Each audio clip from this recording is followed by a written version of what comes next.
స్వాతంత్ర్యం అనంతరం భారత నవనిర్మాణానికి సాక్షిభూతంగా నిలిచిన పార్లమెంటు పాత భవనానికి వీడ్కోలు పలకడం భావోద్వేగాలతో కూడుకున్నదని ప్రధాని మోదీ అన్నారు. ప్రత్యేక సమావేశాల్లో చారిత్రక నిర్ణయాలుంటాయన్న ప్రధాని పార్లమెంటుతో సభ్యులకున్న సంబంధాన్ని గుర్తు చేసుకున్నారు. తీపి చేదు జ్ఞాపకాలకు ఈ పార్లమెంటు వేదికగా నిలిచిందన్న మోదీ అనేక చరిత్రాత్మక నిర్ణయాలను ఈ భవనంలో తీసుకున్నట్లు గుర్తు చేశారు.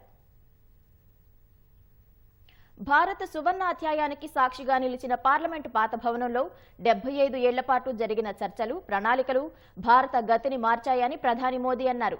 లోక్సభ ప్రత్యేక సమావేశాల ప్రారంభం సందర్భంగా పార్లమెంటు 75 ఏళ్ల ప్రస్థానంపై ప్రధాని మోదీ చర్చను ప్రారంభించారు. మంగళవారం నుంచి పార్లమెంటు సమావేశాలు కొత్త భవనంలో జరగనున్న వేళ పాత భవనంతో జ్ఞాపకాలను మోదీ గుర్తు చేసుకున్నారు.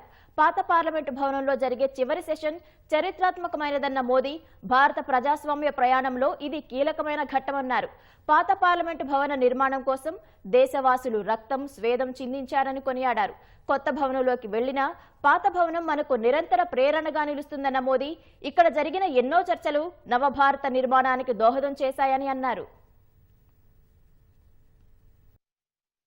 देश की 75 वर्षों की संसदीय यात्रा, उसका एक बार पुनः स्मरण करने के लिए और नए सदन में जाने से पहले उन प्रेरक पलों को, इतिहास की महत्वपूर्ण घड़ी को स्मरण करते हुए आगे बढ़ने का ये अवसर है।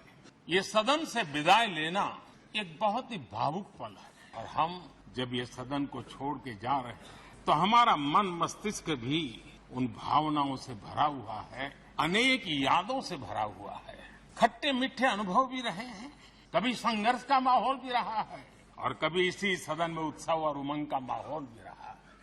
आजाद भारत के नवनिर्माण से जुड़ी हुई अनेक घटनाएं इन 75 वर्ष में यही सदन में आकार लेती हुई हमने देखी है। हम सब इस ऐतिहासिक भवन से विदा ले रहे हैं और हम गर्व से कह सकते हैं कि इस भवन के निर्माण में पसीना मेरे देशवासियों का लगा था, परिश्रम मेरे देशवासियों का लगा था और पैसे भी मेरे देश के लोगों के।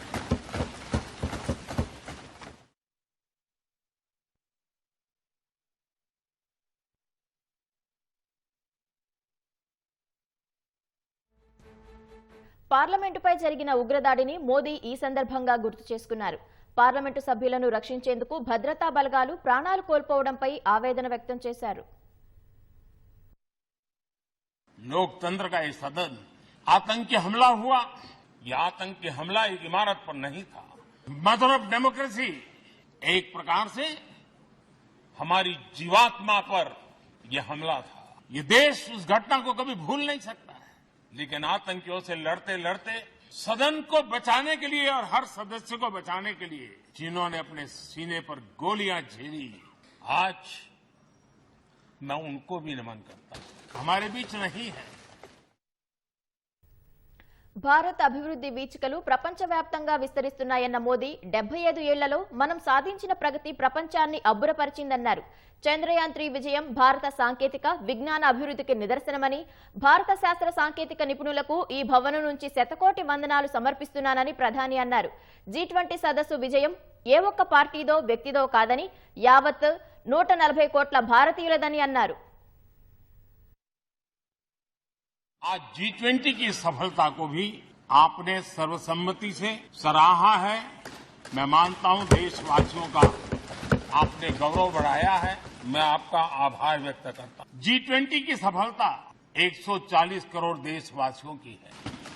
ये भारत की सफलता है, किसी व्यक्ति की सफलता नहीं है, किसी दल की सफलता नहीं है। हम सबके सेलिब्रेट करने वाला विषय। भारत इस बात के लिए गर्व करेगा जब भारत अध्यक्ष रहा उस समय अफ्रीकन यूनियन इसका सदस्य बना कि कितनी बड़ी अपेक्षा और आशाएं पूरी करने का काम भारत के भाग्य में आया। चारों तरफ आज भारतवासियों की उपलब्धि की चर्चा हो रही है। ये हमारे 75 साल के संसदीय इतिहास का एक सामूहिक प्रयास का परिणाम है। चंद्रयान 3 की सफलता, पूरा देश अभिभूत है।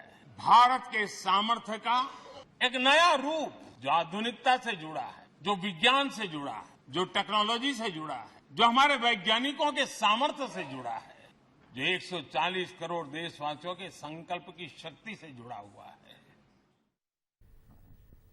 దేశం నుంచి ఇంతటి ప్రేమ గౌరవం లభిస్తాయని తానెప్పుడూ ఊహించలేదన్న మోదీ రైల్వే స్టేషన్ ప్లాట్ఫామ్పై నుంచి వచ్చిన వ్యక్తి ఈ సభలో అత్యున్నత స్థానం పొందాడని మోదీ తన గతాన్ని గుర్తు చేసుకున్నారు. అందుకు తాను దేశానికి కృతజ్ఞతలు తెలుపుతున్నానని ప్రధాని అన్నారు.